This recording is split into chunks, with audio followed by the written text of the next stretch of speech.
Mandarinette et pommes d'api, tapis, tapis rouge. Mandarinette et pommes d'api, tapis, tapis gris.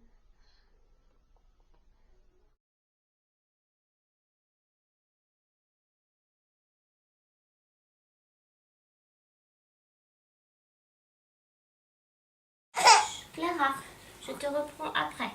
D'accord? Je te prends après. Je vais préparer ton biberon, mon bébé. Je reviens.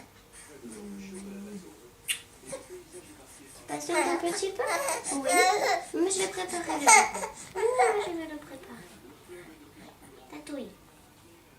Voilà, tatouille.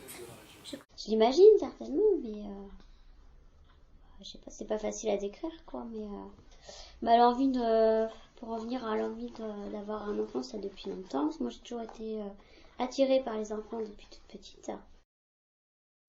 Et en grandissant, j'ai eu des amis et mon frère qui a eu des enfants. Puis c'est là aussi que je me suis habituée à m'occuper d'enfants. On m'a fait confiance. Ma belle-sœur, je sais que j'ai eu de la chance, beaucoup de chance d'avoir ma belle-sœur parce que c'est elle qui savait que j'étais capable, mais elle m'a fait confiance. Jamais elle m'a dit tu seras pas capable. Elle savait que j'avais des limites et que je saurais lui dire si j'avais peur de quelque chose ou quoi que ce soit. Quelque chose, il faut tout mettre en œuvre pour y arriver. Malgré toutes les barrières, les frontières, les bâtons dans les roues qu'on vous met, qu'on vous dit oh là, mais c'est pas possible, on n'est pas compte.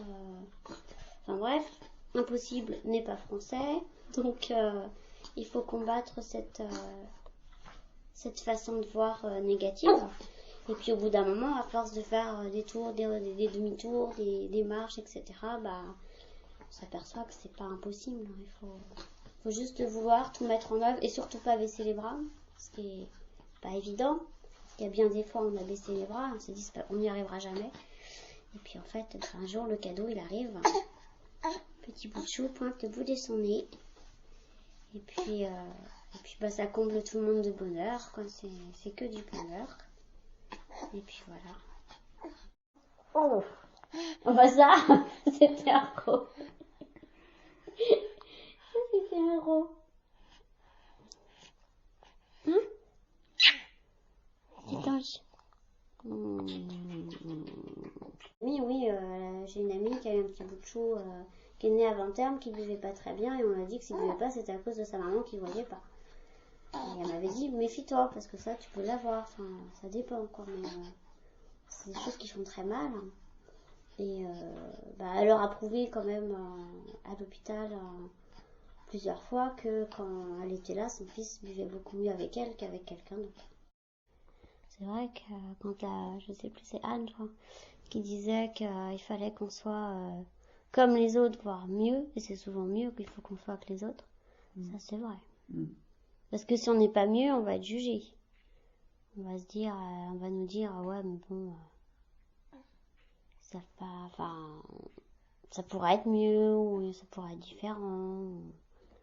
Changer les couches, je l'ai fait très très tôt, moi, avec mes petits cousins, cousines, souvent avec mes oncles et tantes, mes tantes, je le faisais souvent, donc ça, je sais le faire depuis longtemps. Et puis, par rapport à la préparation du biberon, la puéricultrice de l'Institut de puériculture m'avait conseillé de graduer justement une seringue pour absorber l'eau pour les biberons. Voilà. Comme ça, je peux les préparer toute seule et puis j'ai besoin de personne. Coucou, oui, tu racontes? Je suis désolée, mais est-ce que tu racontes un petit peu? Clara. Je mange ma main gauche. Et moi, mon poing gauche. Oh oui. Petit ange. Tu viens? Le bain, je le fais avec le papa quand même parce que je trouve que c'est un moment privilégié avec le papa qu'elle n'a pas beaucoup. Comme il n'est pas là de la journée, qu'il travaille. Mais autrement, moi j'ai pas peur de la savonner, de la prendre et de la mettre dans le bain.